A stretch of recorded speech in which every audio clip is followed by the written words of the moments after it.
nosso programa está de volta. Estamos falando de uma pesquisa que se intitula Elaboração e Validação de um Atlas Fotográfico de Alimentos. Quem vai fazer perguntas sobre essa pesquisa agora é a chefe de cozinha e professora de gastronomia, Isadora Mello.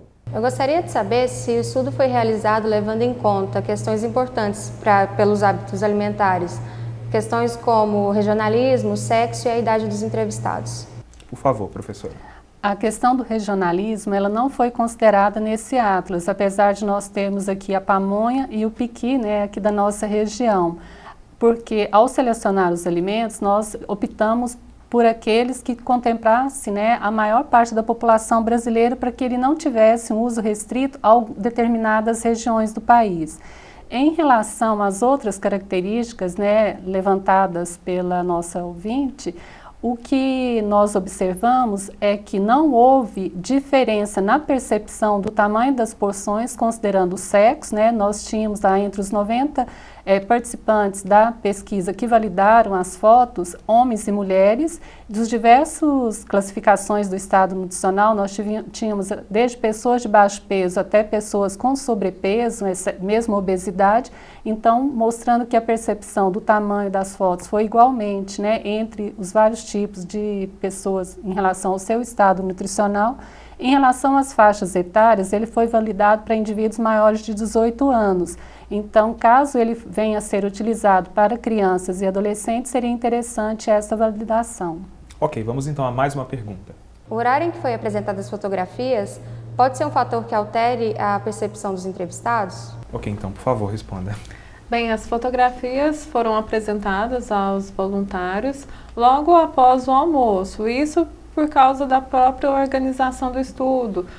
Pela manhã, os alimentos eram selecionados e higienizados, logo após esse horário eram preparadas todas as porções. Então, logo após a preparação das porções, esses indivíduos poderiam visualizar. Então, isso foi feito logo após o almoço.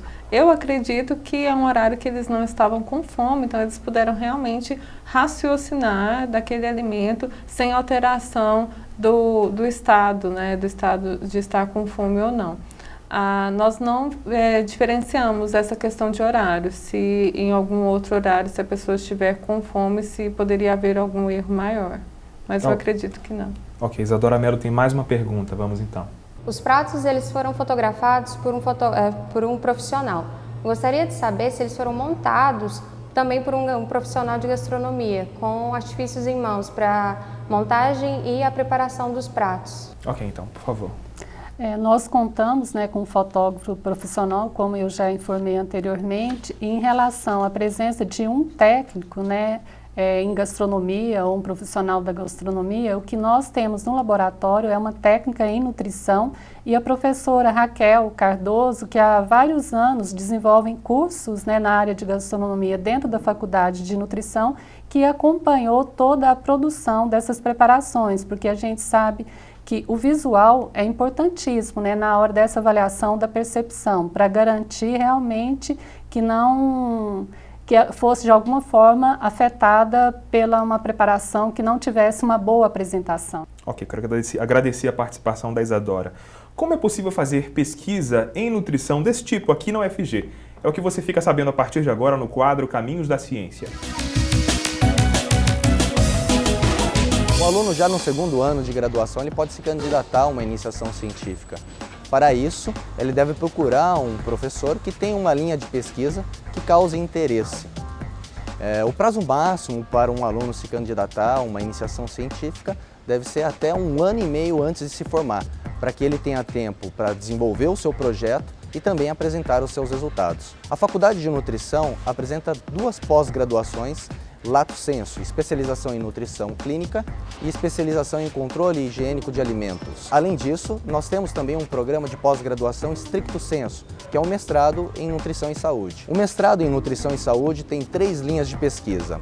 Uma em qualidade de alimentos, a segunda em segurança alimentar e nutricional e a terceira em diagnóstico nutricional e intervenção. O candidato ele precisa ter os seus documentos pessoais em dia, ter graduação plena em nutrição ou áreas afins, que sejam reconhecidos pelo Ministério da Educação, uma declaração de um professor credenciado, declarando que ele possa orientá-lo. Além disso, ter um pré-projeto. Caso o candidato já tenha um projeto pronto ou faça parte de um grupo de pesquisa, as chances do candidato aumentam. Normalmente, o processo seletivo acontece no final do ano, entre os meses de outubro a dezembro. Nós temos as matrículas abertas em outubro e venha conosco realizar o processo seletivo, o mestrado em Nutrição e Saúde. Quero aproveitar para agradecer a participação de vocês duas e pedir que vocês façam considerações finais, por favor.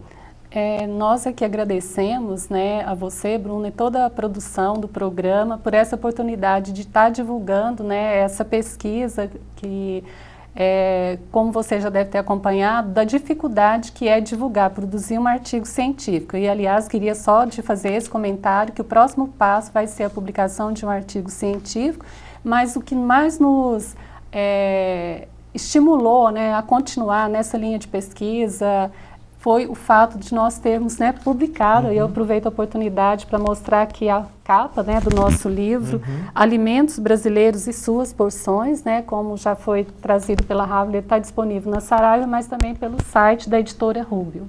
Ok, obrigado então pela sua participação, por ter aceitado o nosso convite. Eu também agradeço muito, Bruno, a oportunidade de estar aqui também apresentando o trabalho e representando as nossas colegas também, que muito trabalharam, agradecer a todas elas, toda a equipe, todas as alunas que nos ajudaram, todos os técnicos, tudo foi feito com muito carinho. Este foi o programa Viver Ciência, uma promoção da Pró-Reitoria de Pesquisa e Pós-Graduação da UFG e uma realização da Fundação RTVE. Aqui mostramos que o conhecimento está sim ao nosso alcance. Continue acompanhando a programação da TV UFG e até a próxima.